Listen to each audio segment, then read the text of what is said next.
My name is Sydney. I work for Look. I'm one of the mentor project officers based down in Sussex. I'm going to be hosting this session. And in a second, we're just going to get to introducing our panel. We have an awesome panel with us today.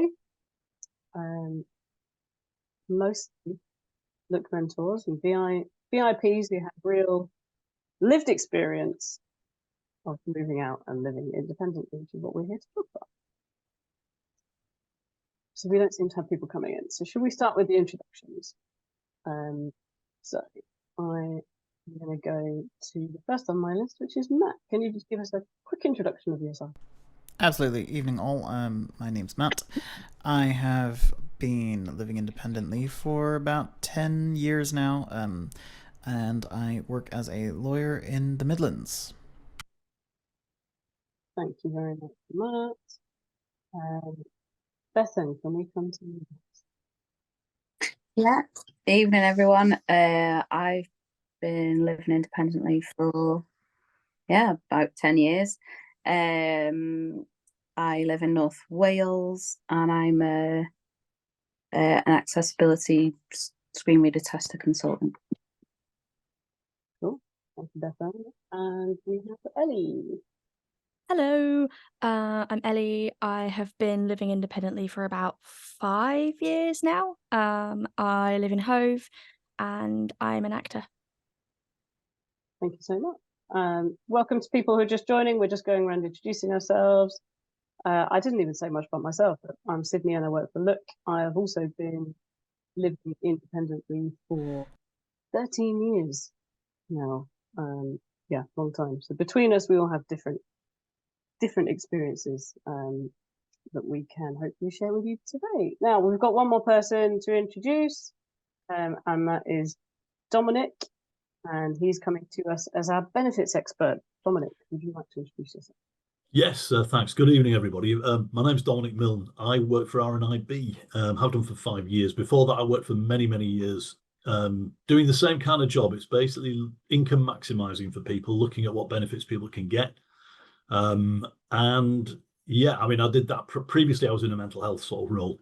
And yeah, I'm here tonight to give you some pointers, some basic info on some benefits that might be, I'm sure will be very useful for many of you. Thank you so much. Welcome to the people that have just joined. Hopefully you've got the basis of all of that. This meeting is being recorded to be used as a resource later on, so that anybody who might be interested who couldn't make it today can view it. If you don't want to have any part of the recording, please let us know. It's probably useful for people to stay muted, and please use the chat to ask questions as we go, and we have the lovely Charlotte and Look as well monitoring the chat, so we'll try and get to as many questions as we can. We've already got quite a few questions to get through, so we're going to start with Dominic, as Dominic can't be with us for the whole thing. So Dominic is going to start with an overview of the two main benefits, I believe, which are PIP and universal credit. Like I say, please pop your questions in the chat if you want to, and we'll get to those as soon as we can. We'll get to the first questions for Dominic after he has done his little introduction. So Dominic, over to you. Okay, thank you. Yeah, I'll keep this as brief as I can, whilst also being reasonably realistic about the size of the subject in question. There are key benefits that people do need to be aware of. One of the key ones for people with disabilities, with sight loss, or indeed any other disability, or a combination, is a benefit you may well have heard of. Some of you may be getting it, I don't know. PIP, Personal Independence Payment. The reason I'm going to start with that one and be as quick and as brief as I can is that it's a non-means tested benefit, which means that you can get it wherever you are. It doesn't matter what your income is. You can be rich and get it, or you can be incredibly poor and get it. What counts is whether or not you pass the disability tests. There are 1 or 2 rules about entitlement in terms of your age. You have to be between 16 and pension age. You have to have the right to reside in the country. But the key thing is the disability benefit test. And there are 2 elements to it. There is a daily living element, which is all about the kind of the care and the difficulties that you have during the day, the care needs that you have. And then there's mobility. And there are 2 rates of each. As I say, it's not means tested, it's not taxable, and you can get it anywhere. And it's a really good kind of it's the one we always start with, because it's one that anybody could get if you pass the tests. Now, the test for getting it, the way it works is, in a brief summary, when it comes to, well, both the daily living and the mobility, is you have to score points. And if you get 8 points, you get the standard rate. And if you get 12, you get the enhanced rate. It's the same for each of those things.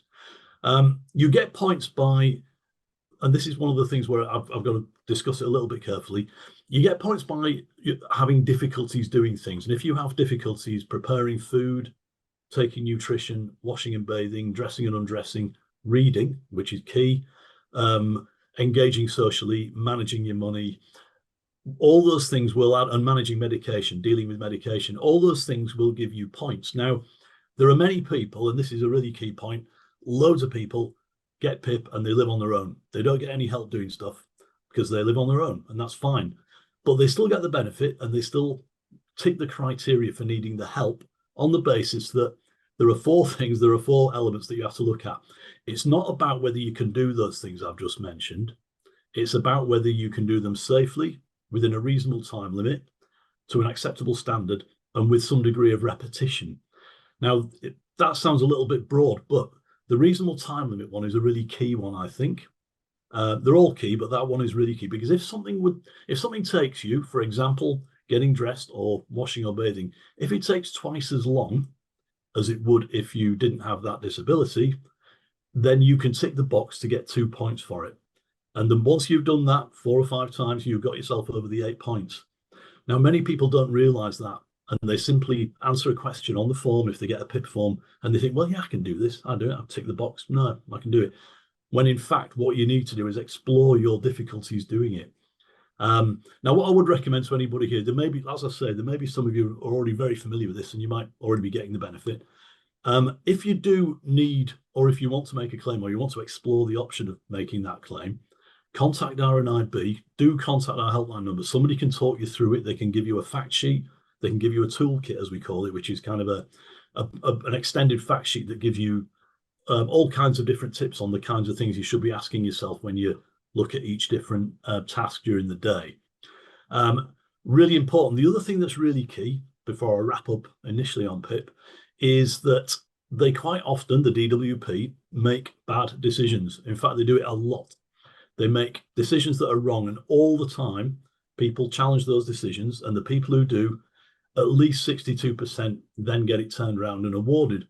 And people who come to RNIB for help get 96% plus get decisions in their favour. People often get 0 points, and they wind up with 12 in each category once they've challenged it. But I would recommend getting help from RNIB or someone else. There are other organisations out there who do a good job with this as well. We're specialised in sight loss. We do have very good information, very good advisors and representatives who can help in that respect. If you're having difficulties with sight loss, you should be looking at maybe investigating PIP. I would definitely say that. A quarter of people who have difficulties with sight loss in the UK don't actually get any benefit. And we've just found that out from some research that we got Loughborough University to do. It's a lot of people, an awful lot of people are missing out on a lot of money. Okay, that was a very much a whistle-stop tour of PIP in a very brief form. The other one I'm going to talk about is universal credit. Now, universal credit's relatively new. It's been around a few years now. It's basically taking the place of a lot of other benefits that used to be around for years: employment and support allowance, income support, housing benefit. It's universal credit has taken over, and if you need a means-tested benefit, so if your income is low, you can claim universal credit. It's a tricky benefit to claim in some respects. It's mainly done online, although for years it was a default online process, and we challenged it, and eventually they've made it a bit more accessible, thank goodness. You can do it via a telephone claim. It tops up any money you've got. So if you have income from another source and it's under a certain level, universal credit tops that up to a certain level, and it includes housing costs. Now, this is key because I know that a lot of this is about going independent, moving away from home. Universal credit includes a degree of your housing costs. So if you have rent, that rent can be included in the amount that you need. Worth pointing out, though, and this is a really key point, they use the rent that they'll use in any given area is dictated by the local housing allowance. And what that essentially means is they won't just pay any old rent to a huge level. They'll only pay it to a degree that is deemed to be the normal level for that area. Then the differences are huge. Like in London, for example, I don't know the exact figures, but I know it's around about 12 or 1300 a month that they're willing to pay. You're lucky to get somewhere for that amount, I promise you, in London. In Liverpool, it's 400 a month. So the differences are hugely great. You know, they're very varied nationally, but you can include that in there. And then on top of that, what they look at then, and this is another very key element, with universal credit, you're expected to look for work. You have what they call conditionality, and your conditionality, which you work out with somebody at the job centre, is the amount of work you need to look for. But that can be limited if you have a condition that means it's harder for you to look for work. And there's something you can try, and well, you can apply for if you get a sick note from a doctor, a fit note as they call them now. You can actually apply for a work capability assessment, and that will give you either limited capability for work, which means that you still have to look for some work, but it's only a minimal amount, or it'll give you what they call limited capability for work-related activity, which is it's a higher bar to meet in terms of your inability to look for work. The difference is with it, though, is you get an extra £390 a month if you get limited capability for work-related activity. Passing that test is quite a good idea if you can do it. It takes a while. There's a form involved. There's an assessment. It's a bit like PIP. They do an assessment which will either be face-to-face or over the telephone, or it can be video now. But it's a good idea to do it if you can. Universal credit, I would once again, if you're thinking about it, if you're thinking about leaving home and wondering what you'll be able to claim, I would definitely check that out. It's definitely worth it. Once you're 18 plus, it's the benefit you would claim. If you're 16 or 17, you can still claim it. There are certain rules around that, though. You have to have the difficulties that I've just described, like the disability and so on. There are more rules on that. And what I might do after this, actually, Sydney, I might actually send round. I may send some information to back up what I've been talking about today, if that's helpful, that people can pass around, just have a look at, that we have here at RNIB. It might be quite useful. The only other thing I would say is that universal credit is not necessarily available to students doing a degree course or something similar, unless you have PIP, you have a disability benefit in place, and you have that limited capability for work that I've just described, where you do a test. Now, if you're not on universal credit, then it's a bit of a catch-22. You can't get that limited capability for work, but you can do it through another route called a credits-only ESA claim, which if anybody's thinking about going to university in the future or in a year or whenever, I would suggest contacting RNIB to get advice on that, because the best thing to do is to try and get the work capability assessment through a different route. And if you've got PIP as well, you could then claim universal credit when you go to university. Now, what that might mean is you still might get some student income. You might get a student loan, which you have to get if it's available. That would come off your universal credit, but at least you'd get your rent. You'd be able to get a housing cost element in there that you wouldn't otherwise. And for me, that just gives people more choice over where they go and what they do to study. So it's kind of it's an extra thing on top of what I've been describing about universal credit as a whole. I think the bottom line I would say with it is, if you have difficulty in terms of, most people have, you have to get an income from somewhere. If you don't have much of an income, or you have no income, think about universal credit. Get in touch with RNIB. Our number is, I'll give you it now, it's 0303 123 9999. But I'll send that round as well afterwards to Charlotte, and it can be distributed along with a little bit of a resume, a little summary of the things that I've talked about today. As I say, I don't want to talk too much, because everybody will get overload and get bored. If you've got any questions now, please feel free to ask them. If I can't answer them now, I'll take them away and send the answers. Okay. Was that quick enough? Thank you so much, Dominic. That was great. I think we've had a couple of messages in the chat. Yeah, we have. We had one from Eva asking about if it was like an average. I think it was when you were talking about the cost of like rent in different areas. I'm not too sure.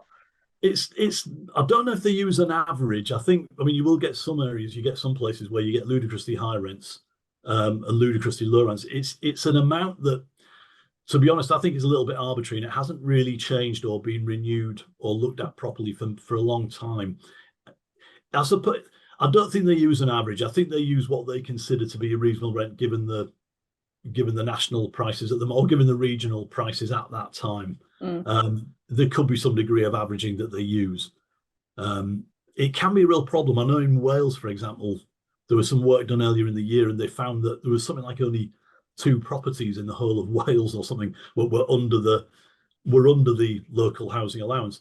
It doesn't mean you can't claim it if your rent's higher, but you have to make that difference up yourself out of your other benefits. So it might be that you wind up paying a bit of your PIP towards your rent, which is wrong, because PIP's meant to be for the costs relating to your disability. But it might be that sometimes people make that call. They think, well, yeah, actually, it's another 100 a month, but I've got PIP.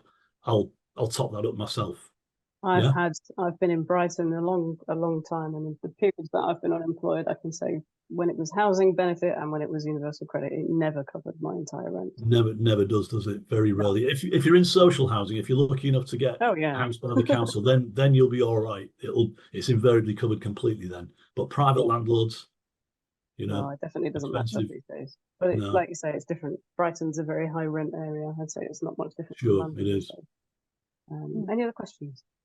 Yes, we had another one from Favour asking, what age do you have to be to receive these benefits? 16, basically. If you're basically with disability benefits, there's a benefit called disability living allowance, which is essentially for people under 16. It's for children. Once you hit 16, it's got to be PIP. And if you're on DLA or disability living allowance, they'll tell you to make a changeover. They tell you to make a claim for PIP at 16. And that would be the same all the way up to pension age. So it's PIP all the way through. Universal credit is available to everybody of working age too, but it's a little bit more difficult to get it if you're 16 and 17. I'll just give you a quick run through of the times when you can claim it, 16 or 17, is if you have a health condition or a disability and have medical evidence for it. So it's that doctor's note, the fit note that I mentioned. If you're a carer for someone else who's getting a disability benefit, which quite a lot of young people are carers for, other older members of the family. If you've got a child, or you're expecting a child soon, or if you live with somebody who has a child, who has responsibility for a child, and they're on universal credit, or if you don't have parental support and you're not under local authority care, you can claim it. Quite limited circumstances, really, between 16 and 17, but it is an option there. Once you're 18, universal credit is there for you. But like I say, is a good one to watch is the conditionality element, which is what they mean. What they mean by that is how much work you've got to look for. Because if you don't look for the work that they want you to look for, they can what they call sanction your benefit. If they don't think you're looking hard enough for work, that can be a problem. And we're expecting that to be more of a problem, I'm afraid, in time to come, because the government are cracking down. They want more and more disabled people to work, and they want to get a bit more pushy about that. But that's where the limited capability helps, isn't it? The limited capability for working helps enormously. If you've got that under your belt, then they should go relatively easy on you. All you really have to do then with limited capabilities of work is try and do things that might get you work in the future. So, they try and encourage you to go on courses, do courses on things that might help you to be employable in time to come. The limited capability for work-related activity is far better, because then you're not obliged to look for anything. You can look for work, and don't get me wrong, and you can still go on and claim universal credit and have some income, which the universal credit would taper down as your income goes up. You can still work and you still look for work. Plenty of people do, and plenty of people work and have that and tick the boxes to get that limited capability for work-related activity. So it's a bit complicated, but it is well worth pursuing that if you can, because you'll be far better off financially if you do get that. Can be a valuable top-up. I know before I got my job with Look, I was part-time for another charity, and Universal Credit provided a really good top-up to that part-time wage. That's really handy. And also as well, actually, if you get the limited capability for work, you then get a work allowance. So a certain degree of your money every month, it's about 315 quid, I think now, is disregarded. So you can earn that much and it won't even affect your universal credit. So there are very good reasons for doing it if you can. Thank you, Dominic. We did have one question come in about DSA. Yeah, another one about how does this work for DSA? And I think that's kind of like a completely separate separate thing. That's right, isn't it? For disabled students allowance. Yeah, disabled students allowance, it is a separate one. That wouldn't stop you making a claim. That's extra money that you can get. Disabled students allowance, as far as I'm aware, and somebody might correct me on this, that's one you get if you are, that helps pay towards the costs of your course and so on, doesn't it? It helps get you computers. Yeah, anything you need for your university course. Yeah. I did speak to someone a couple of years ago who was getting in a muddle over, DLA and DSA, PIP and DSA, and they are completely unrelated. They're completely different, and also DSA doesn't give you money, does it? It gives you, like, for example, support workers if you need it, or like note taking and things like that for university. Yeah. No, it doesn't actually give you any money per se. Equipment. That's right. So it doesn't come off your means tested benefit because it's not living costs. It's not for paying for your food and whatever. So yeah, it's a separate entity that you can claim. Good question. Yeah, good question. That's it for now. I think if anybody else has any other questions, you can either pop them in the chat. I've got a question. Oh, go for it. I was just wondering, like, if you get the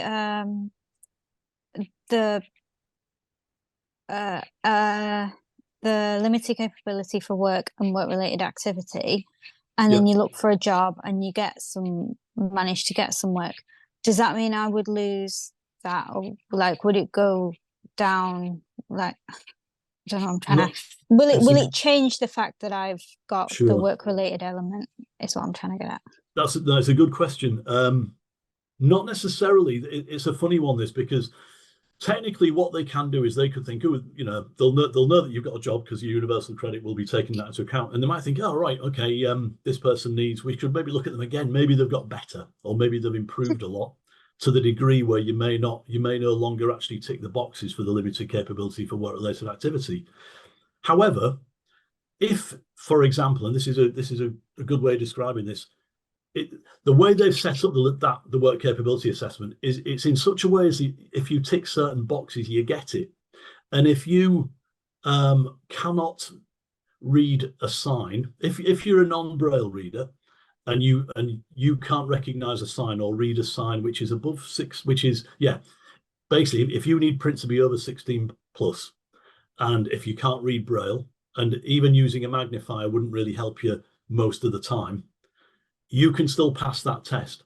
Now that would be the same if that's the way your condition is. That's going to be the same whether you're working or not. It might be that you are managing to, and you've got great adjustments made, you've got a great job. If you still tick that box to say, yeah, these things are all still true of me, then you'll keep getting it. I don't think mine changed when I was part-time employed and receiving. It probably wouldn't. There's many instances where it doesn't, and which is, in a way, it's very helpful. Like you say, your site cost doesn't change just because you've been able to get some work. Absolutely not. Yeah. So you still tick those boxes and you'll still have the benefit of that extra universal credit. The more money you earn, your universal credit goes down gradually. 55p in the pound for every penny that you earn over a certain amount. So gradually, if you wound up getting a great job, then your universal credit will filter away and you'll wind up just being fully working, which is great. But whilst ever it's under a certain amount, or if you can only work part-time, for example, because of the limitations of your condition, then it should be there always to give you that top up. And that's where it can be very helpful. Cool. Thank you for the questions. Like I said, I don't think Dominic can stay for the whole session, but if any more benefits related questions come in, we're going to get them to Dominic and he can let us know later on, I believe. Yeah, if you let Charlotte know, if any of them are in the chat or anything later, if anybody thinks of something, just let Charlotte know, email me, I'll send the answers back. Does that sound okay? That is fantastic. Thank you so much, Dominic. Yeah, thank you, Dominic. Great questions. Okay, yeah. Well, enjoy the rest of your meeting. Thank you so much. Thank you. Thank you. Bye-bye. Okay, so we are now going to move on to some questions for our panels. So I've tried to do this in a logical order, so hopefully it's worked out that way. So first we're going to think about, let's think if you are planning on moving out, maybe you're still in the family home. So the first thing you think about is how you prepare for that. So are you going to move out of your family home not knowing how to cook or clean or do anything for yourself? And so I know personally for me, I did the classic transition of RNC and then completely independent living, which RNC, Royal National College, one of the VI colleges. And I went there not knowing how to do anything, I have to say, pretty much. I do remember teaching someone else how to make a cup of tea, so I knew a few things. But that's kind of supported living. You've got people, you've got staff there, and then you can learn everything you need to learn while you're there. And that's what I did before I then came to Brighton. So I'm going to go around the panel and see what you guys recommend for how to prepare before you're in this situation of living independently. Matt, let's come to you first. Yeah, really great question. If you can, I would say out of the skills that you really should have, hopefully a degree of grasp of, cooking is paramount, at least to the point that you get over the fear, right? You get over the fear of the hot thing and you learn a couple of basic techniques, however you can learn them. I would say that's one of the first fundamental things. Cleaning, it's always helpful to learn how to clean. Learn how to clean a loo effectively. I mean, super important, right? That helps if someone can teach that. But cleaning is a little more intuitive, and there's also subject to the use of bleach, less genuine like danger around cleaning. You can figure it out probably to an extent. But cooking, you'll do yourself an injury if you don't at least have some basic knowledge and common sense around it, and a sense of, okay, if someone gives me a basic recipe or talks me through something on the phone, I can figure the rest out. That's the immediate sort of skills gap that I would say needs to be filled. Did you have those skills filled before you moved Nope. out? Okay. Nope. I went to Worcester for 3 years, and they imbued me with precisely none of those skills. So by the time I moved out, I was guessing, asking friends, and posting on Facebook to get wisdom from the world at large. Which actually isn't bad advice in itself. No, it's not. Absolutely not. Don't be afraid of stupid questions. Hey guys, how do I X? How do I deal with whatever? Guaranteed someone's going to come back and go, yeah, actually this was really annoying and this is how I fixed it. Yeah. And social media is actually a really good one. Like things like you've got the VI Talk Facebook group. There's loads of Facebook groups out there that you can use. Cool, thank you, Matt. Ellie, I'm going to come to you next. You're right about cleaning the toilet. That was just what I thought of. So when I went to RNC, I did a classic transition as well, but I feel like my confidence actually started when I went to uni. So like I knew how to do basic things because of RNC. I don't remember them teaching toilet cleaning, actually. No, so they didn't. I don't think they did that. I made one of my friends teach me how to clean the toilet because I was like, I'm sorry, but I'm gonna have to learn someday. And I just sort of was like, can you show me how to clean the toilet? And they did, which was great. And also just sort of things like how to clean a shower drain, and like knowing that there's dust, if that makes sense. So like obviously you can feel dust and things like that, but knowing what to do about it is a big thing. Like when you're living either independently or with others, but pretty much independently, sometimes there'll be things where you're just faced with and you just don't know what to do with it, like do about it. And I had that quite a lot in the first couple of years of living independently. There would just be times where something would happen and I would just not be able to cope because I had no idea how to deal with it. And sometimes you have to have those things happen because then you learn. If everything was 100% planned out and safe, you'd find it difficult to learn, I think. Yeah, you have to learn from these. And I think particularly, not that I want to focus on this too much, but toilet cleaning, you don't touch down there. No. Like, you don't, and I was like, how do I know? And I just pretty much had to just clean it periodically. Yeah, I do it once a week just to make sure it's done.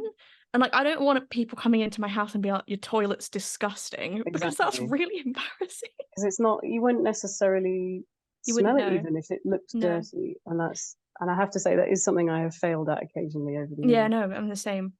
I'm like, I'm not going to stick my hand out there and see if it feels cold. No. And also, you might not even be able to tell, even if you did want to stick your hand down there. Exactly. Like, Exactly. yeah.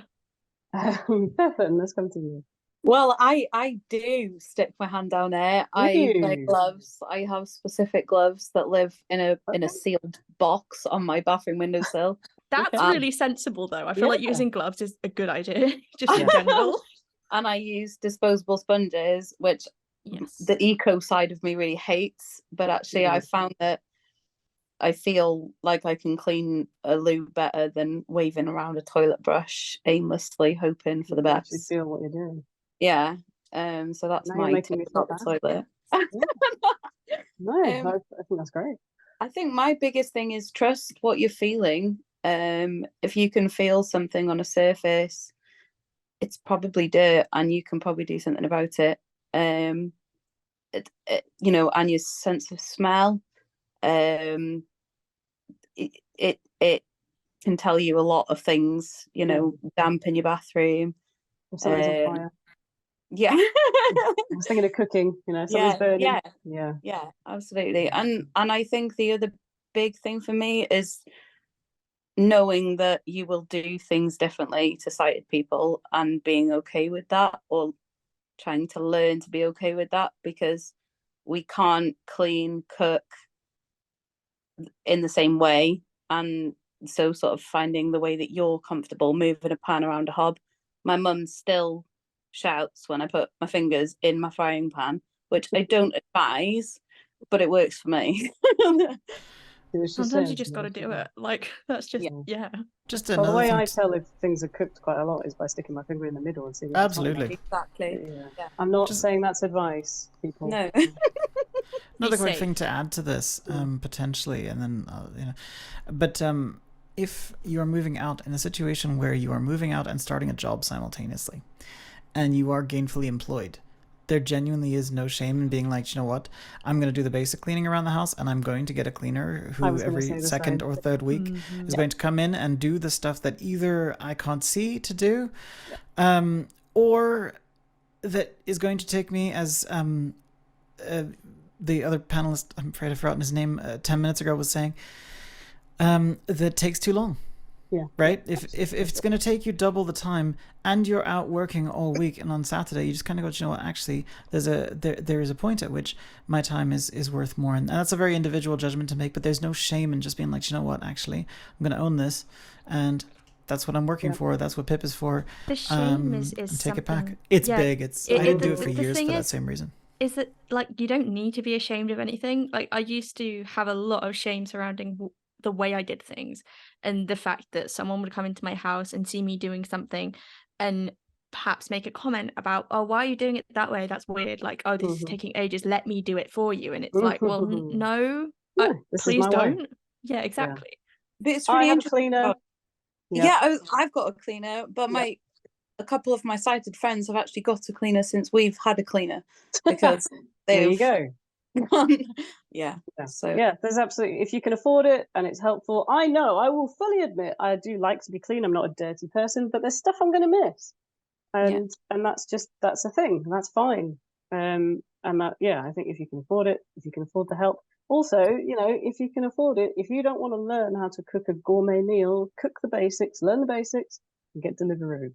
You know, there's no shame in that either. Also that.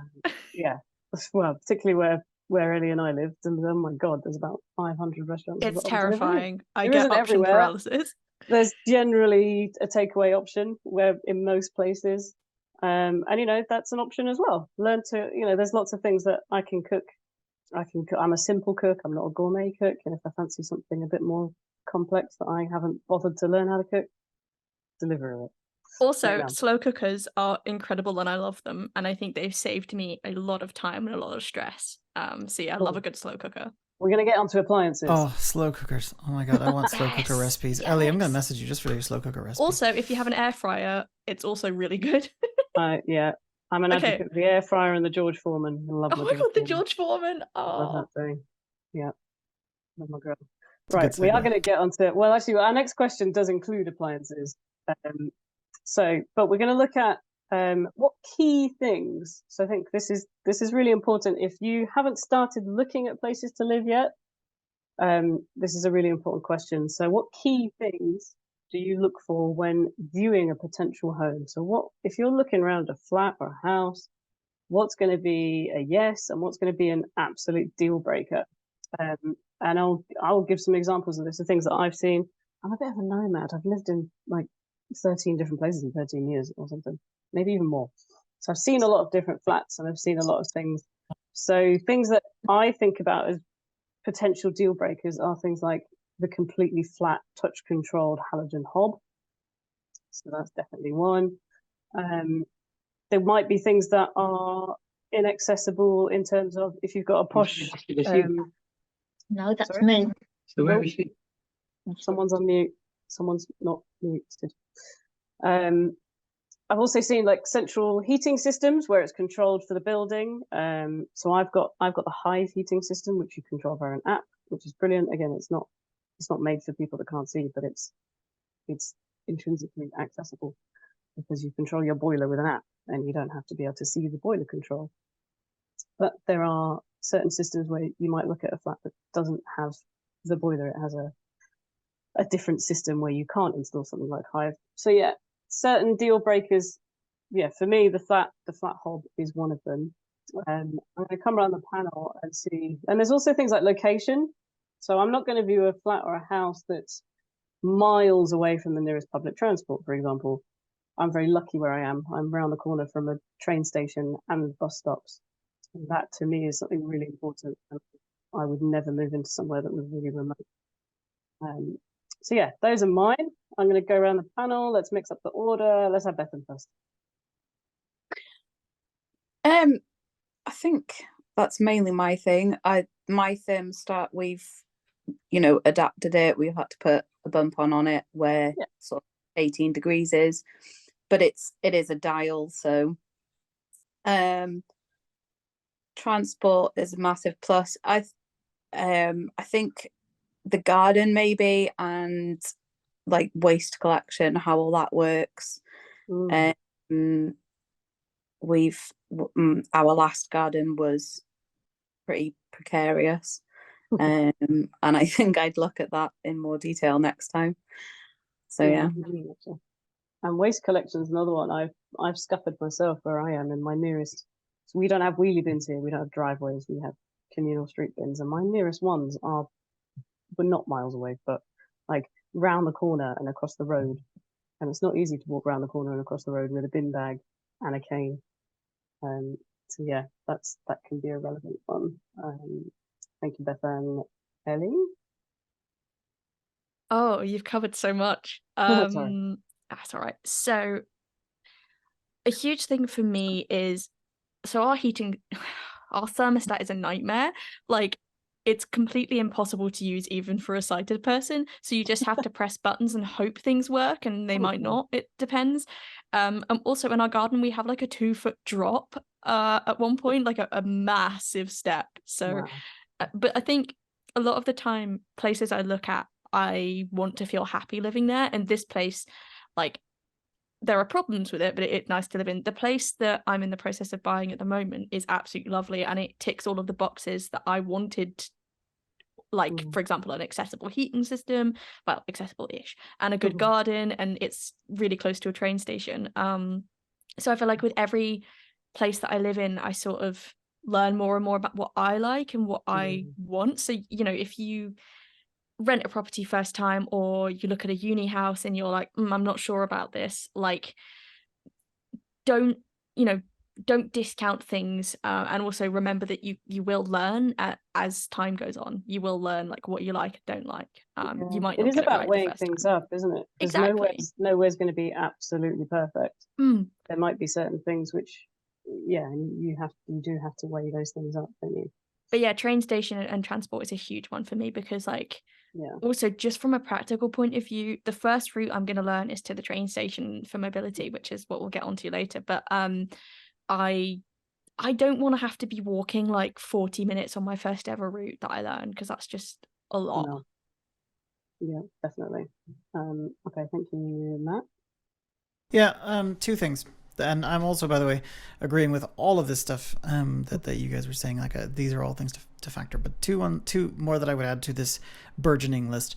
One is how willing is your landlord to read gas and electricity meters if you don't have a smart meter in the house, because predictive, and I didn't understand this for a long time after I moved out, but the energy companies' predictive algorithms for like how much you get charged for energy and can leave you in a hole one way or the other. And you know, the ability to set that record straight is very helpful. Get a meter reading when you get into a place, and if the landlord won't tell you what the meter reading is, that's a problem. That's a requirement on a tenancy, on a new tenancy, I believe. Is it? Yeah, it should. Yeah, it should be. I mean, I'm not. Be. Yeah, it's great. Can you read your own tenancy agreement? But anyway, it depends. It does, doesn't it? So there's that. The second one I would say is when you get to a place, crack open your Voice Vista or your Lasario or whatever app you're using. See what's around you, and don't just choose the food and nightlife spot. You know, looking for a pub nearby. Do everything. For two reasons. Obviously, one, it's useful to know, but two, it's going to be a noise issue / clutter issue. I made the mistake of purchasing a house that borders a school. And if you want to leave the house at 8:30 in the morning most mornings, or at 3 to 4:30 in the afternoon, it is difficult. And there's also a noise issue with working from home. Of course, I bought it before COVID, so thanks. A really good point. But pop open your navigational app of choice and just sort of go, what's around? Is that a thing that is going to clutter up my street at certain times or be insanely noisy at other times? And can I deal with that? Because you might, right? But it's another piece of information. What I would even say is, if you think that's a possibility, go there at that time. You know, go back to the place. It's worth the extra taxi ride to get you there. And I think if you can as well, I was just thinking of what I would add to that of using your mapping apps and stuff. Was I went and looked at a flat once that was on a crescent. If anyone's tried to find somewhere that's on a crescent road, I got completely lost. And I walked in circles, and it was extra awkward because there were these couple of guys who were doing some work on a house, and they were sat on this wall, and I passed them 3 times, and eventually they were kind of like, are you okay? And I'm like, yeah, I do not want to live on this road. It's a crescent road. I walked in circles. Things like that. I think if you can find where if you can go to it yourself. Another thing we said, wasn't it, was that you should always go with somebody who can look. So tell your mold story. I was literally just about to. I went and viewed a flat by myself and very nearly signed up for it, not realizing that there was a massive, massive damp issue throughout the whole flat. So I would say, if you can't see these things, it is always worth taking somebody sighted with you, but in a way that if you can walk the route and know that it's easy-ish to find. If you can't do that, do what I did and take a video. If you view somewhere that you're not viewing with someone who can see, take a video so you can show it to someone who can. And that's how I ended up not living in a flat that was absolutely riddled with damp. Also, just to add to that, in terms of like Matt, like you were saying about the area, if you can bring a sighted person with you, or if you can take a video of the general area, that's quite important. So I was going between 2 properties like that I wanted to get recently, and I went for the one that had, well, I was initially going to go for the one that sort of the area wasn't so great, and I hadn't quite realized that. And I was really, really enthusiastic about it. And then we went and viewed the property and the area around it, and it just sort of quite quickly became apparent that there wasn't really anything there, and it just wasn't as nice as it could have been. And I'm quite glad that I ended up doing that, just because, it helped. Yeah. The area, I think, is as important as the property itself. When you don't drive, and you know you're going to have to walk through, is it somewhere you wouldn't want to be walking at night, for example? Do you feel safe there? Yeah. And is it somewhere where you're going to be safe? Yeah. Adding to that, if I may, the thing about the area, what sometimes helps, take it with a grain of salt, but for example, Reddit often has a local community page for whatever city you're in. Yeah. Right? And Facebook as well. Reddit, Facebook probably does too. I would stay away from Nextdoor for the sake of your sanity. Pages in Nextdoor terrify me. I can't deal with them. Yes, Yeah. but Reddit's usually fairly level-headed. And when I was looking at moving out to where I was in Birmingham, I just posted on the Birmingham page like, "Hey, y'all, just I'm going out looking at houses in this place. What do you guys think?" And you get some pretty good responses. Actually, you get some pretty balanced responses. And so sometimes just asking folks who know will get you there. Yeah. Thank you. That's a really good shout. Okay, we're going to move on. I hope your brains aren't exploding. We've given you loads and loads of information already. But yeah, don't worry. We are going to create a resource to look back on, and you will get to listen back to it. So we've have we gone into my next question? I think we kind of covered it, but sort of the absolute deal breakers. Are there any from any of you three that we haven't covered that is an absolute complete deal breaker? If your landlord is, I mean, it's kind of been mentioned before, but if your landlord gives you red flags, like when you meet them, don't sign on to the property, especially if you're not working through an estate agent. Like if you're just working with the landlord and they are sketchy and give you weird vibes, just don't do it. Yeah. That leads us really nicely on to our next question, which is what prejudices or assumptions have you come across from landlords when they find out your VI? So I can give a few examples of this from landlords who, for starters, I had one letting agent who I was talking to, who I mentioned I had a guide dog, which we're going to come on to later as well. And then from that, they obviously realized I can't see. And then they went, oh, well, the landlord won't rent to anyone who's not working. And I said, I am working, because I'd never said that I wasn't. All I'd said was that I have a guide dog. And the guy literally said so loudly over the phone that someone across the room heard him. He went, "You're working." I went, yes, I'm working. Utter surprise.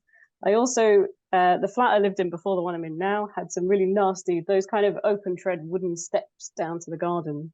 It also had 3 steps in the middle of the flat.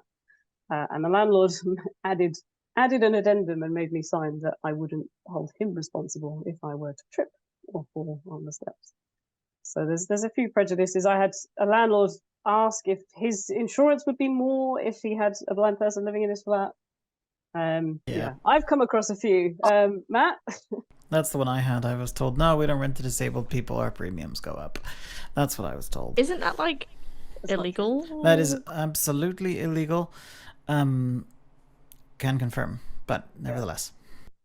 Any others, Matt? We'll stick with you first. Oh, what if I had? Do you know, I've been lucky. I want to inject a degree of optimism into this, in that I had a landlord for 5 years who was really fantastic, to the point where I was moving into a slightly bigger flat in one of his buildings, because I'd stayed there for 2.5 years and I wanted to move up a bit.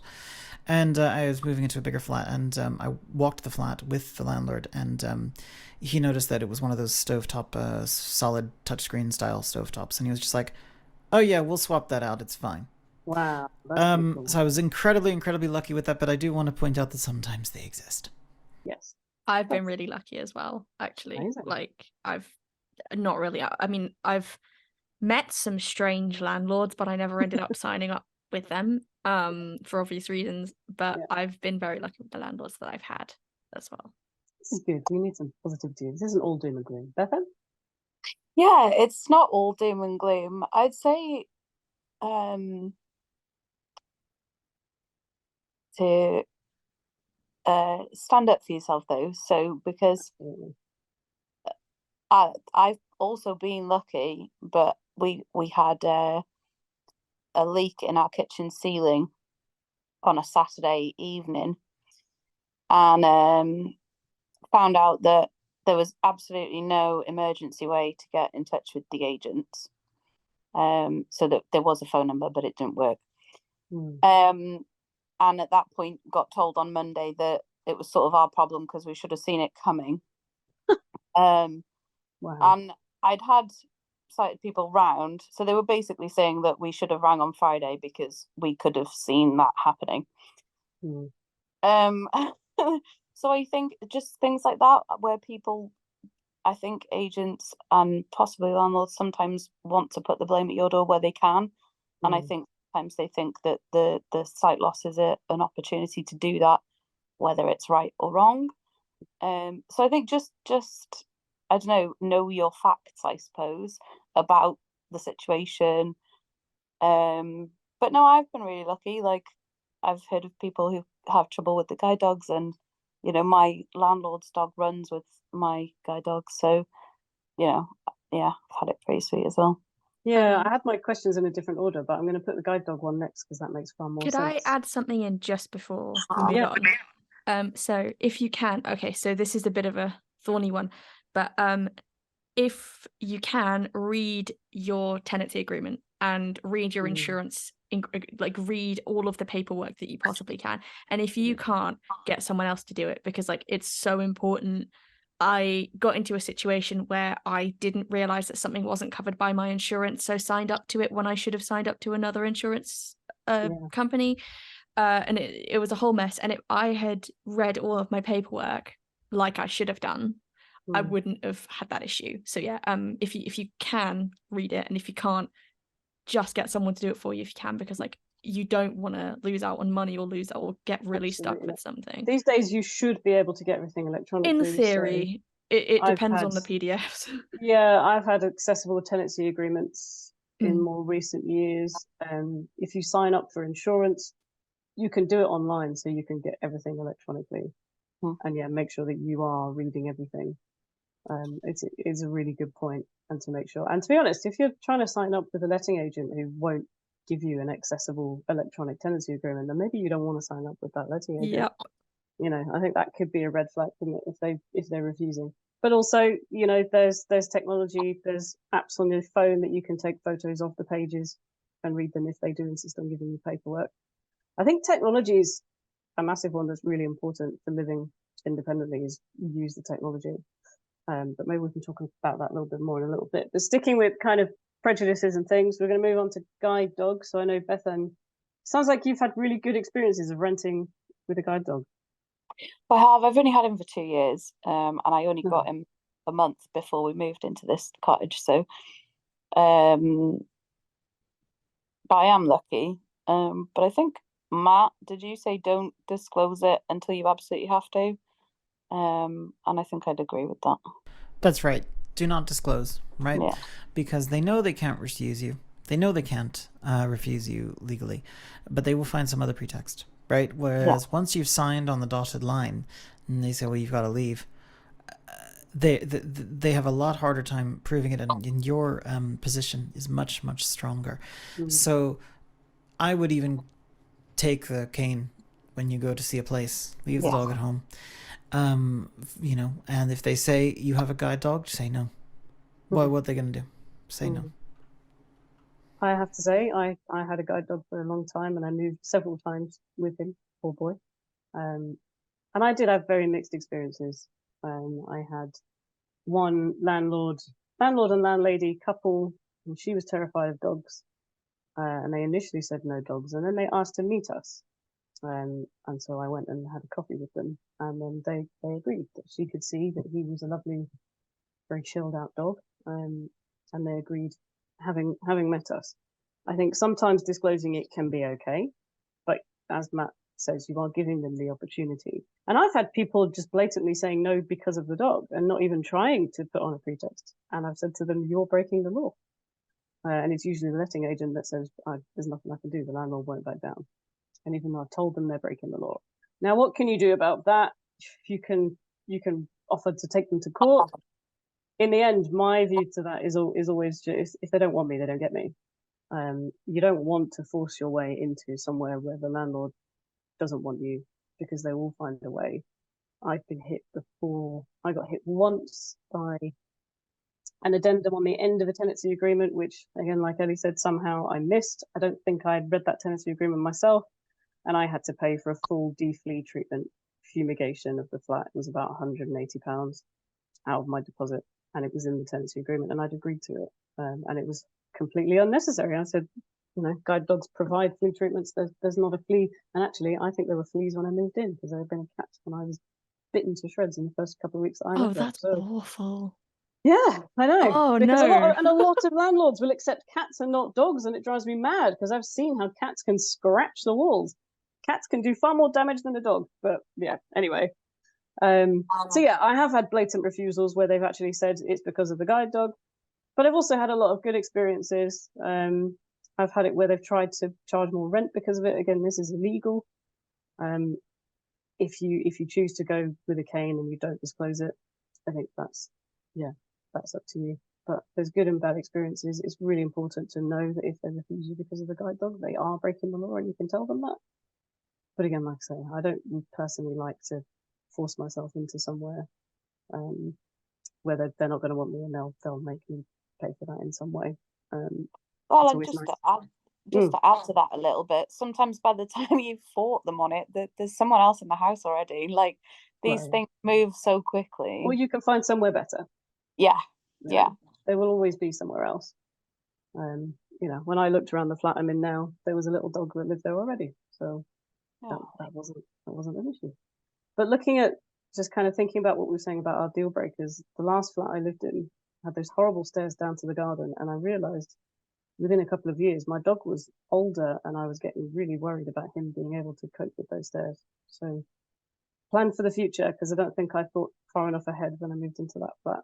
And thankfully last year, when he got really ill and couldn't have done those stairs, I moved into this flat, which is one step out of the garden. So I would think ahead with those things, because I would have had a big problem last year if I'd still lived in that flat I lived in, which I only moved into this one beginning of last year. But yeah, future proof. Don't disclose if you don't want to, but know your rights, I think, is what we can say about guide dogs. I hope that's helpful. Right, where are we? Let's move on to house sharing. This is always a fun topic. I have too many stories I have more stories than we have time for about house sharing. And if you're looking at university, this is probably what you're going to do before you think about living by yourself. I have to say, I didn't. When I came to Brighton to study, I looked at a few house shares and flat shares, had some mixed responses, and ended up getting a little flat to myself. But you may want to do the joys of house sharing. So I'm going to go around the panel and see if you've got stories, things to look out for, advice. Yeah. Ellie, I'm going to come to you first, because I think you've been to uni probably most recently. Yes. Oh yeah. So I have had some very, very good experiences and some not good experiences. I'm not going to get into the not good ones because it's just too much. But the highlight of my not good one was when I fell over a traffic cone in the middle of the corridor that someone had put there, because apparently that was a cool idea that people like to do. What is it with students and traffic cones? I don't know. I really just don't know. And it hurt as well. Like I fell right over it, because who expects to go down the corridor and then just have a traffic cone in the middle? I don't know. But students. So I lived in halls for the first year of uni, and then I moved to a student house with 5 other people. And that I lived in there for 2 years. And the student house was definitely a lot better because I got to pick who I was living with, and everyone who I lived with was really, really lovely. And like it worked really well. I think halls is something I'm quite glad I experienced. I didn't always have the best time there for various reasons. But I'm quite glad I got to experience it, just because it showed me what it could be like, and it helped me set up my own boundaries and things like that. Tell us how it works with halls, because you have your own room, but you have sort of shared kitchens. Yeah, so you have your own room usually, and you can get an ensuite or you can get a shared bathroom, and you can get a shared kitchen pretty much always. You live in a hall, corridor essentially, with, I mean, it can be anywhere from about 4 people to, I knew someone who lived in a hall with 18 people on one corridor, which was quite, yeah. Well, 2 kitchens, but one of the kitchens was inoperable. Yeah, it was not a very nice place to live, apparently. No. So I lived with, I think it was about 9 or 10 people. I can't quite remember. And we all shared a kitchen, and I was very clear, like, first of all, that I wanted, so the accommodation people that I had were really nice and helped me label my own cupboard when I first got there. Like I got there a bit before everyone else, and that was really helpful because it means that I could, get the best bits of the kitchen first, which was cool. And like I think there were 3 fridges, and I took 1 shelf in the fridge, things like that.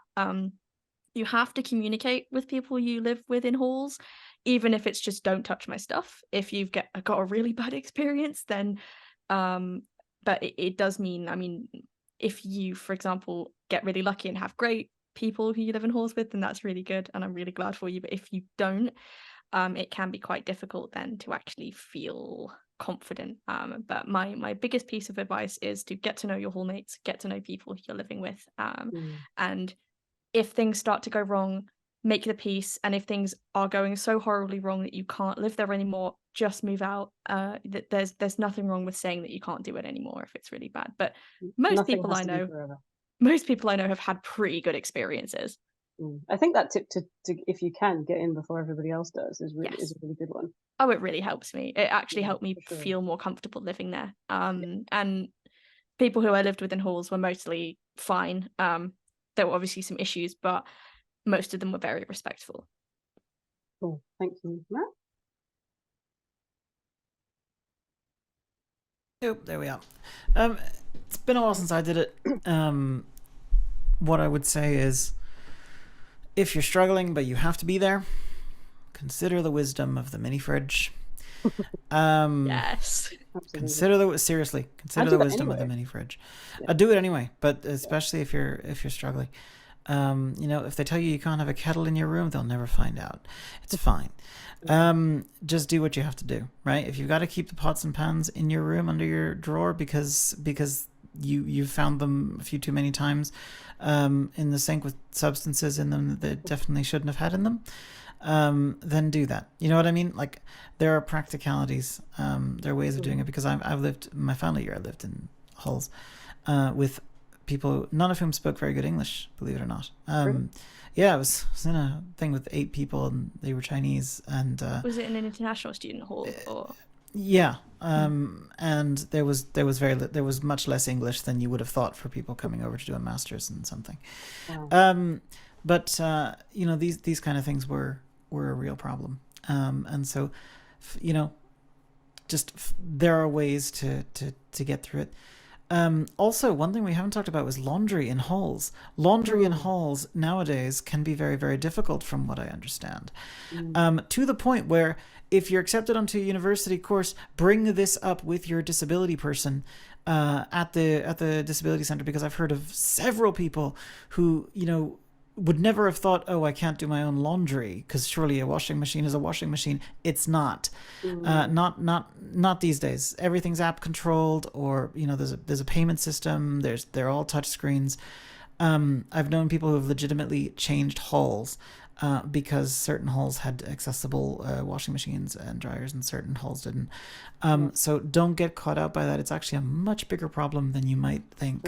I had to get someone to come down every single time I needed to do my laundry. I had to get someone to come down with me and help me with my laundry. And then I had to text them and be like, hi, can you help me put them in the dryer now? Because I can't do it. It was so bad. Touchscreen washing machines, I think, are a big thing in the industrial size. Yeah, no, it's That's a really another good thing I'm just thinking. If you get a washing machine included with somewhere where you go to, if it's accessible, great. If it's not, get a new one, because you don't want to be having that headache. It's just not worth it. Yeah. Yeah, then you have to take it with you. Bethan, have you done the joys of sharing? Thankfully, no. You've never done it? Not in uni hall. So, I mean, obviously the shared in Hereford, but I think it's very different. I don't think it can be compared at all. No. I mean, bits and pieces are similar, but not quite. Yeah. I have shared my house with other people, but it was by choice, and there was only sort of 3 in a 3-bedroom house, so not the same at all. But I think communication is key in any sort of sharing situation. That's the only wisdom I've got. No, it absolutely is. And I've done halls in RNC, which is obviously, as we said, very different, and then I've done a lot of flat sharing and house sharing, and I think the people you're sharing with is the most important factor, and the communication. For me, something I really like is particularly kitchen stuff, or in general, I like things to be where I leave them, so I know where they're going to be next time if I want to find them. So having your own cupboard in a kitchen space is really important, not just having everything in a jumble. Your own cupboard, your own fridge shelf, as much as you can. That kind of organization is really helpful. But also having housemates who understand the point of that, who understand why it needs to be that way. It changed my life to have sighted housemates who actually cared about where my stuff went, and they actually made sure that things were in the right place. It was so it made me so much happier and actually reduced my stress massively. Yeah, hugely. I lived in a very nasty, dirty house share with a couple of very dirty men. And that was extremely difficult because nobody cared where they didn't care where they put things, and they didn't care if things were clean. To the point that I would realize that they were men. One of them, there was wet down the outside of the toilet, and That like, is terrible. this is not what I want. Oh Yeah. no. That was when I first started thinking about moving out, I think. There were many things, but things like that, you don't want to be with people who can't clean, because you're going to discover that with your hands, most likely. So Oh, it's horrible. Oh, that's confirm. gross. Sorry, what was that, Matt? Can confirm. Yeah, exactly. So I think just be it's okay to be picky about the people. I think I've done the house sharing with people I didn't know well enough before I started living with them, and it's dangerous. But it can work out very, very well, and you can make very good friends that way. And I'm a sociable person. I think when you get to uni, it's probably the preferable way to do things, because you will make friends. I really feel like uni house sharing is something that people, if they can experience, should experience, because it is character building, whether that's a good thing or a bad thing. It is character building. You will learn. Okay, we are going to move on because we've still got several questions to get through. So this is one that I don't have experience of, but I know my panelists do. So let's think you've been renting for a while and you're moving on to purchasing. So for our panelists who have done this, who've gone from renting to buying, I'd like you. So let's start with Ellie, because you're literally doing this right now. So can you describe a little bit about the process that you're going through and any access related issues, paperwork? Right. So most of it is like you have to get a solicitor, and then your solicitor talks to the other person's, the seller's solicitor, if you're buying. And then sometimes you have to obviously clarify things. The biggest thing that I've found is paperwork. I'm quite lucky that I'm buying with someone that's sighted, so they help me interpret the paperwork. I literally got a home buyer survey report in a couple of days ago, and we were looking at it, and I couldn't read it. I just could not read the vast majority of it because it was formatted terribly. It had loads of images that I couldn't interpret. I don't know what I would really have done if it was just me buying by myself. I would really struggle. And I think a really important thing to remember when you're buying is read the paperwork, and if you can't, get someone to do it for you, even if you are buying by yourself, because like you really don't want to spend hundreds of thousands of pounds on something, and then actually it turns out that there's loads of asbestos that you didn't know about because you couldn't read the asbestos report or something like that. Like, there are loads and loads of things to consider. I think especially when you're buying, you've got to be very, very careful and don't make any hasty decisions. I am extremely glad that I was renting for a fair few years before buying, because if I just I wouldn't be able to afford, but if I just jumped straight into buying, I wouldn't have had the necessary experience, I think, to know what to look out for and what not to, what to avoid and things like that. Yeah, it's a long process as well. It doesn't happen immediately. We're in month 3 at the moment, and we're probably going to have a couple more months of just faffing about with solicitor stuff. It's not an instant thing. In by Christmas? Hopefully. I really hope. Matt, you also own, don't you? I do. I did it about 4 years ago. I did it just before COVID happened. Signed in January and locked down in February. Aren't I lucky? I hope you liked it in that case. Yeah, indeed. So in terms of that, I agree with the accessibility of the paperwork point. I think now, I'm not sure, don't quote me on this, but I think now you can actually upload documents to ChatGPT, and you could do worse than actually just uploading. Can you actually? I think so, but don't quote me on whether that's in the free I'm slightly worried about not. the legality of it. Like, is that? It's legal. Okay. It's absolutely legal. You're not breaching confidentiality. You're not breaching law. So it's fine. If you can do that in the free version, I'm not sure, but I know that some AIs allow you to do that. You could do worse than uploading it and saying, "Hey, what's the deal?" Just a thought, but I didn't have to do that because back then ChatGPT did not exist. God, I feel so old. So when I did it, what I did very openly and candidly was I leaned on my solicitor, and I said, "Look, here's a report, here's a survey, anything I need to know about?" And once you pose them that question, you kind of put them under a bit of a legal duty to answer it. And even if they're going to throw you an extra hour of billable for reading it and giving you a little summary, It's worth it. Yeah. Worth it. That's So kind of what they're there for anyway, isn't it, really? yeah, well, exactly. And Clarify it's the the same legal with the mortgager. Like if you're dealing with a bank and you can't read the mortgage documents properly, you call them and you say, look, you know, if you can't get me this document in an accessible format, then I can't sign on the dotted line, you know, and you make it, you put it in those terms for them, and suddenly you'll find that they're much more amenable. There are certain situations like not buy to let, sorry, what's that thing called? Help to buy, etc., where there is actual paperwork involved and not just virtual paperwork. Someone was dealing with Help to Buy release a couple of weeks ago, and they said they would accept a check, believe it or not. No. Yeah, that happened. Good God. So there might be actual paperwork involved, and in those rare instances that you really don't have a choice, you're gonna have to find somebody to do it. I got someone who works at my office to witness my mortgage signature, because obviously, you know, you need someone to do that. It still has to be wet ink in certain circumstances. So there will be times where you could do with just having a sighted person on hand. You know what? That aforementioned cleaner that cleans your house, just ask her to stick about for half an hour and witness your mortgage signature. Just do it. Yeah. It's a sighted person. It works. It's fine. So those kind of things are really, really important. The accessibility of paperwork. Just lean on your advisors. That is literally what they are there for. And if you get attitude about that, then walk away from that advisor or that mortgage offerer. Use a mortgage broker if you can, by the way. There are plenty of mortgage brokers that are free and whole of market. And the reason I say this is because doing mortgage comparisons through all the websites, the Money Saving Expert Club and all these kind of things, it's really hard.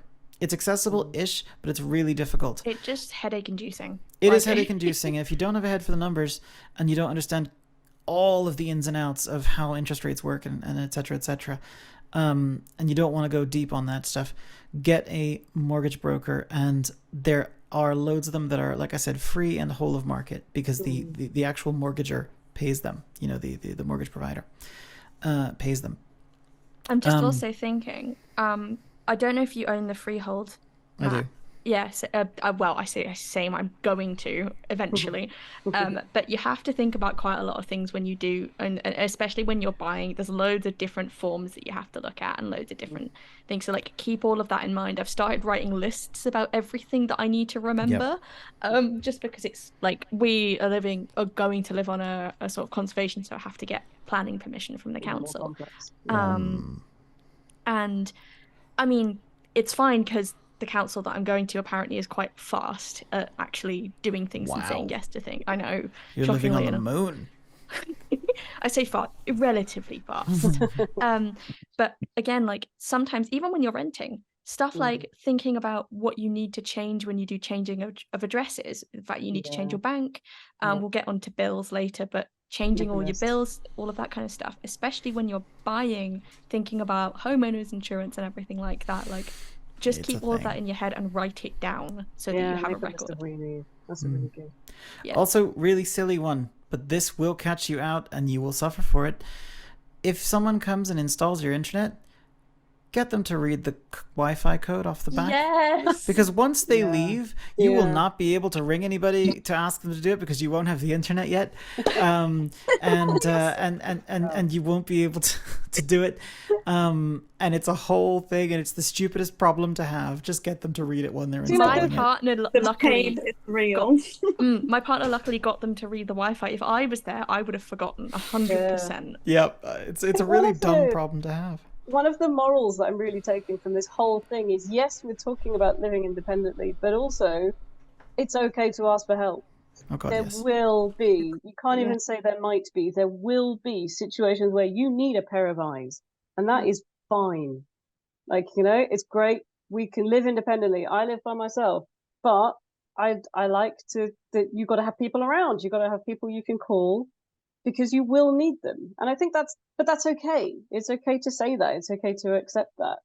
And I like to know, sometimes if I've been here for a while and I'm thinking I haven't had someone sighted over for a while, it's good to know that somebody's been in to literally tell you there's mold on the ceiling.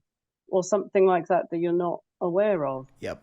We had black mold in our bedroom and didn't know until a sighted person came in and was exactly. like, exactly. mold. And it's things like that. It's fine. It's always, always, always okay to ask for help, and there will be times that you need it. And I think we all need to accept that. As independently as we live, it's fine to accept that. I am going to move on to other questions because we're really so moving on to actually nicely moving on from that, from yes, we will need sighted support, but technology. Let's have some quick favorite apps for use of living independently. I'm going to give you mine. I use Seeing AI constantly to read things, post, food. Seeing AI is one I use all the time. I use Move It, the bus app, to look at what buses are coming next. I use a train times app to check what trains are coming next. I've recently started using Be My AI, the new beta AI version of I love Be My AI. Phenomenal. So and it much. even picked out the mold on my ceiling. I couldn't Yeah. believe it. And the mold on a piece of bread the other day. Mold on Oh a yeah, bread. I've used it for checking bread and cheese. Honestly, it's phenomenal. So any favorite apps? Any others that I haven't mentioned? Soundscape or Voice Vista or Voice Vista. yeah, whichever one. Really good, especially like Street Preview. Like was a godsend. I love that feature. It's so good. It's for those of you who don't know, it's a navigation app that it's self-voicing and it announces landmarks and street intersections and things like that. It's awesome. You can walk down your local shopping street and it will literally tell you what you're passing, so it's really good. And it does it like in stereo as well, so wear a pair of headphones or earbuds or whatever. If you can safely do so. Yes, of course. Yes. It's great. Okay. Any others? Let's whistle stop through this bit. InVision, I use does the same as Seeing AI, but and just on the eye thing, Be My AI is great, but actually Be My Eyes is also still really useful. Absolutely, yes. If you want to finding a pair of eyes if you haven't got a person to call. Definitely. Okay. Any other techie things from any of you that? Well, and I love Google Maps. It covers buses, trains, and that's true. Well. See, I was going to say Lazarillo is good for that. It's like That's Voice another Vista. navigation one, isn't it? It's like Voice Vista, used in combination will get you many places. The other one that I was going to suggest, a bit of left field one, Ocado. Seriously, you're going to order food. You're going to do it in an accessible way. I do Tesco. Is the Tesco one good? Because the website's not amazing. So if the app is good, really good. We don't have Ocado up here, but Morrison's is the other accessible one. I think it's the same thing. I would say don't try and use websites for food shopping. The websites are never as easy as the app. Yes. Yeah. Good shout. The Tesco app is I didn't know that. The Tesco app's really good. I recommend it. We can't all afford Ocado. Anyway, no. we do. I manage Sainsbury's. The apps are generally pretty good. So recommend the apps for food shopping. Don't bother going to the supermarket. Do it on your phone. Do it. I hate going to the supermarket so much. So it's just awkward because you're like, can you help me find the bread, please? Yeah. I once asked for sour cream and got home with salad cream. So I'm so upset for you. That's horrible. It was. That's a different kind of burrito. I mean, I like salad cream, but that's not what we want to do. But it happens, doesn't it? It does. Yeah. It does. Okay, so moving on from the technology, if we do want to get out and about, let's say we do want to go to our local Tesco, what help is available from the local authority? So I'm going to answer this from my experience when I first moved to Hove. I think there was a referral through adult social care. There is an adult Rovey team, so you should have an adult Rovey team. So you might have had mobility support from someone when you were in school to teach you your way around school. There is the same for adults to come and teach you your way around your local area. So I had that from the local authority until I went on the guide dogs waiting list, and then guide dogs mobility took that over. Does anyone else have anything to add? Also, for those of you who weren't VI in school or have gone VI, no, you know what I mean, who've lost their sight, become VI. I can't. Anyway, for people who've lost their sight later in life, I think a really important thing to note is that there are usually local VI charities who might be able to help. If you're stuck on what help is available and contacting the local council is really intimidating, then contact a local VI charity and they'll be able to help. Absolutely, there will be one, whether it's in your town or in your county, there will be one. So that is a really, really good shout. Well, I also think post stuff on. Sorry, sorry, go on. No, sorry. I was just going to say that local Facebook groups, and just see if there's anyone in your area that you can go and meet up with, and maybe they know stuff about your local area, because there is big waiting lists on the council stuff, sadly. Yes. Yeah, local Facebook groups. Meetup is a great, I was about to say Meetup. Yeah, website and app for meeting local groups that you might have something in common with. Not necessarily VI groups, but maybe anything you're interested in. There's groups for everything. Can I just add something to all that? I also applied to get direct payments, so now my best friend sometimes helps me out and she gets paid for it, and now she just jokes about being paid to be my friend. Oh, I've heard really about that. point. Yeah, that's a really good idea. Yeah. Okay, we've just got a couple more questions. Come on, guys, we can do this. So we've talked about when we need help from other people. Let's thinking about before we move out, maybe before we come to this situation, what are we going to do if something goes wrong? What are we going to do if there's a leak? If something breaks? I had a situation once where my washing machine tripped the power and I had to go and find the fuse box. And personally, I find fuse boxes quite terrifying. Yep. Just the idea of how much electricity runs through them. So yeah, what advice can we offer, Ellie? So we had a situation where the gas ignition on our hob just sparked constantly and wouldn't stop. And we were like, that's not good. So we ended up having to call the fire brigade just because we were like, we don't know what's going on. It's midnight. Like we have, it wasn't ideal. And luckily they came around. The fire station is like 2 minutes away from here. And they were really, really good about it. And they were like, you've done the right thing. And I felt, again, a lot of shame about it because I was like, I've just called the fire service. But you don't have to go so extreme as that. I think a lot of the time. Don't mess about with gas. Oh God, no, don't. So, if you're there's no shame in that. No, don't mess about with gas. If you're concerned that something is on fire or like something is going wrong with the gas, or if you smell gas, get out of the house like immediately. Like don't mess around with your safety. I think that's the most important thing. And if something is going really, really wrong, there is no shame in just leaving and going somewhere else that is safe and then sorting it out from there. I'd say also, like, for example, if there's a leak and you can call your landlord, then do. I got locked out the house months ago because my key snapped off in the lock. Oh no. Well, it didn't, basically it wouldn't turn in the lock. And it was a mess. And luckily I could go over to somebody's whilst I called the emergency locksmith. But honestly, I would not wish that on anyone. It was really, really stressful. But I kind of just thought, well, I need to do this, like, and I need to do it now. So I'm going to do it. But at the time I was sort of internally screaming because I was just like, oh, it's going to cost so much money. I don't know what to do. But I think before you're on your own, get those numbers. Make sure you've the gas line emergency number. Yeah, maybe a locksmith number. Yeah, definitely find a good locksmith, like, because you never think you're going to need it until you do. And with your letting agent, make sure there'll be a number for if you're through a letting agent, there'll be a number for them, and there should also be an emergency maintenance number. Yeah, they'll always have that. And make sure that you have that saved. I didn't. I had a leak. Upstairs washing machine was leaking down right next to my TV. Horrible. And I heard it, thankfully, and I slightly shifted the TV, put something on the floor, and then called the out of hours. But I didn't have the out of hours number, so I had to call the letting agent number, listen to the voicemail. Having to scramble around for numbers is one of the most stressful things, so definitely have that all prepared. You need them. Beth Ann, anything to add to that?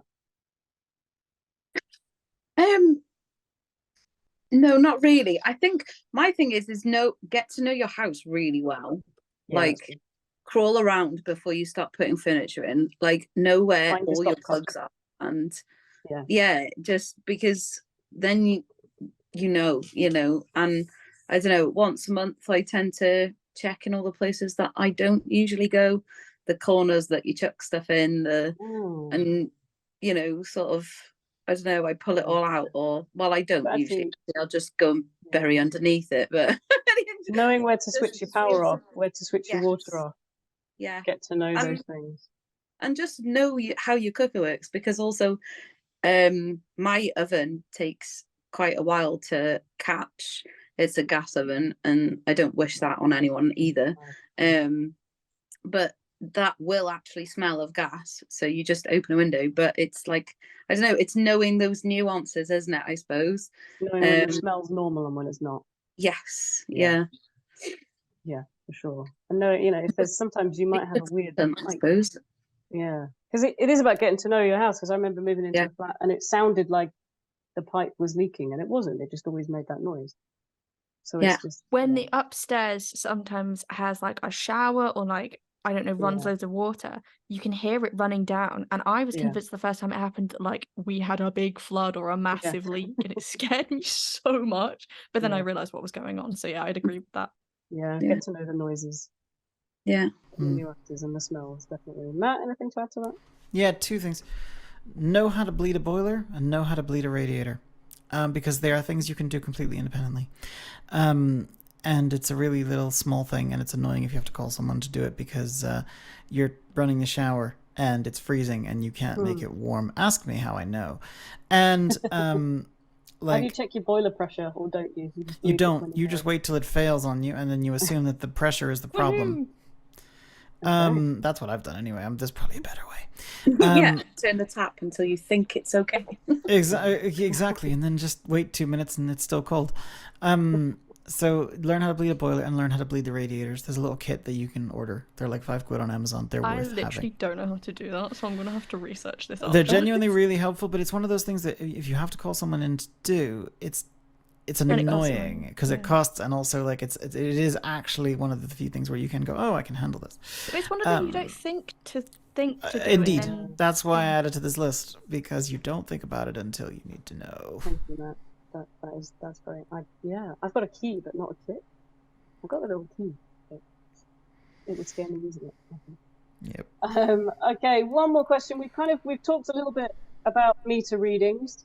We've talked a little bit about paperwork. So our last thing was just about bills and meter readings. I think we talked earlier about making sure you get a meter reading. There's also the thing now that if you don't have a smart meter, you can probably get one. And I would recommend that. There are certain companies now, because when you get a smart meter, you do get this little inaccessible, what do you call it? The unit that you can see it all. Sorry? In-home display. Yeah, you get the display that goes with the smart meter. Oh, thank you, Newt. So you get the little display. There are, I believe, some companies you can order an accessible one. I haven't actually bothered with mine because you can see your usage on the app anyway. So making sure if you don't have an accessible meter, particularly if it's one of those prepay ones, definitely request to have that replaced because they are notoriously not accessible. And I think bills these days, we just have to make sure that they are mostly they can be electronic. Don't get your bills in the post. Most of them you just have to actually say you want paperless. So when you sign up with somebody, if you do it online, make sure you tick that box. If you do it over the phone, make sure you ask. And you can download the PDF so that when people need proof of address, you can just download the PDFs and then send it that way. Send them off. Yes, definitely. Thank you. Ellie, anything else to add to that? You were speaking? Ooh. Council tax. Huge thing. Honestly, so I was trying to get my council tax statement off Brighton and Hove Council. It was terrible. It was the worst experience I have ever had. I can't do it. I don't know how to do it, and it's a nightmare. It is doable. I just can't figure it out. I cannot do it. I don't know what it is. But yeah, I mean, things like council tax, things like getting your bills set up. When I moved in here, I wanted to get the same energy provider for gas and electricity, but because we were in the middle of the energy, like cost of living energy crisis, they were like, we don't want you to change energy providers. We're not going to let you sign up because we don't want you to, blah, blah, blah. So I have British Gas for gas and OVO or Over Energy for electricity, and it's just a bit of a nightmare. So if at all possible, get the same provider if you can, because like otherwise it's just a get your direct debit set up so you don't have a bill to pay, to remember to pay. I think, but also remember to check periodically to make sure you don't have stuff in credit. So like I nearly got things nearly went horribly wrong because I had a lot of credit and didn't know, and I had to pay that off, which sucked. But yeah, I'd say check periodically. Make sure you're checking, maybe once a month to make sure everything's You mean okay. debit though, right?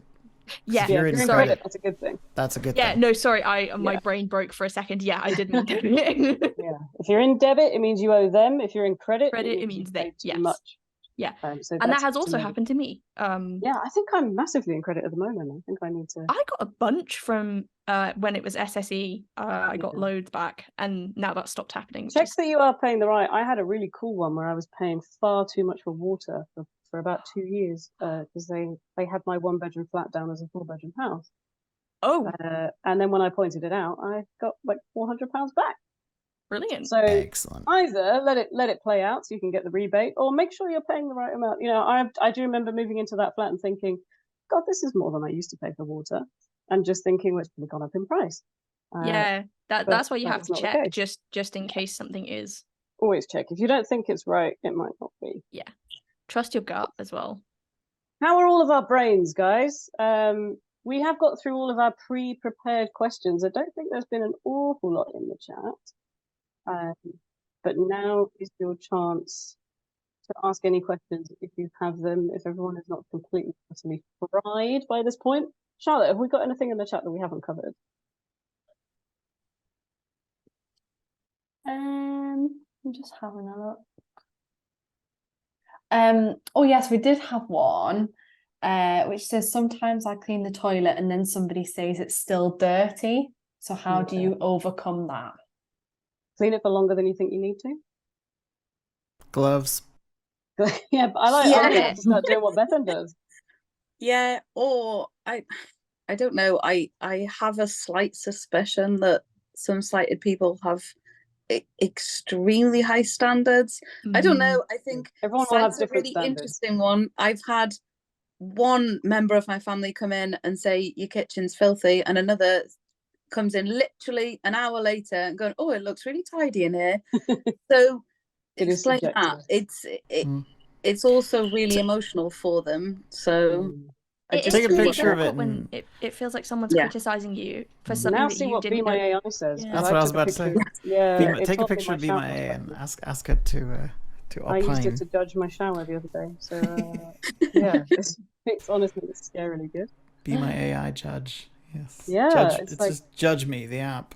And it sort of said the screen has a few water streaks, but the shower overall, the tiles look pretty clean. I was like, I'm happy with that. I'm all right with that. Technology is getting better and better, but yeah, it is also about standards. Everyone has a different standard, and there are things like I think it's Harpic who do the bleach. They sell these tablets that you can just pop in overnight. That's cool. Yeah, they're cool. So they're not. To be honest, I've never judged how good they actually are, but I tend to stick one in once a week, and you don't have to scrub it until you can see it's clean. You just stick the tablet in and let it do its thing overnight. What's the brand? I think they're Harpic. Okay, I'll look because there's the thing that you can stick over the side of the toilet that like goes into the toilet bowl that cleans it. Yeah, I don't know what that's called, but the rim block. Yeah, you get the blocks. Yeah, I don't really like them. I prefer sort of doing it myself. They're not supposed to be very good for the environment, I think. No, they're not apparently. But again, we're not judging. No. Whatever you have to do in your way. I also, I feel like don't listen to people who judge you for the way that you do things, because what works, for example, using disposable stuff, like, okay, maybe it's not as environmentally good, but does that really matter if you're needing to use it? As I tend to use surface and floor wet wipes. Oh, I love them. Yeah. I was going to say, see, I won't use them all the time, but I will always have a pack in just in case. They're great for when you pour sugar everywhere and have to clean that up. Exactly. Or one of them little dustbuster vacuums, just. Yes. Yeah. Were there any other questions? Not in the chat as of yet, but does anybody want to chime in with any questions? Are you all still awake? Nobody's awake. I feel like I'm falling asleep a little bit. Yeah, me too. Feel free to pop them in the chat. if you don't have any questions now, but you think of questions after this session has ended, I will pop my email in the chat right now. But And they've all got an email also, from you confirming the thing anyway, won't they? yes, as well. You should all have my email from the Zoom link today. But if you have any questions, whether that be for Dominic or for our panelists, then drop me an email, and we can always get back to you at a later date. But like Sid has said already, we have recorded this session, but we will also have a resource that will come out with all the top tips. I have been typing away with these lovely panelists. I've got 3 pages of lovely notes. Can I give another top tip before the meeting ends? Oh, go for it. Learn how to take the bins out. Like, I know it seems really obvious, but like, if you don't know how to tie up a bin bag, you've just got a bin full of stuff, and like, what are you going to do with it? You're in for a world of pain one day. And learn where your bins are. Yeah, learn where your bins are, and like, I don't know, learn how to tie up a bin bag properly so it doesn't burst and spill absolutely everywhere. Never, ever, ever think it's okay to start putting things in the bin when there isn't a bin liner in there. Yeah, It's never okay. You will regret it. Even if you think, I'll just do it, I'll just put a couple of things in before I buy a new pack of bin bags. Just don't do it. No. Do not do it. No. Carry a bag. Oh, that gives me just secondhand horror. No. I've been there. Always have a toilet plunger. What are they called?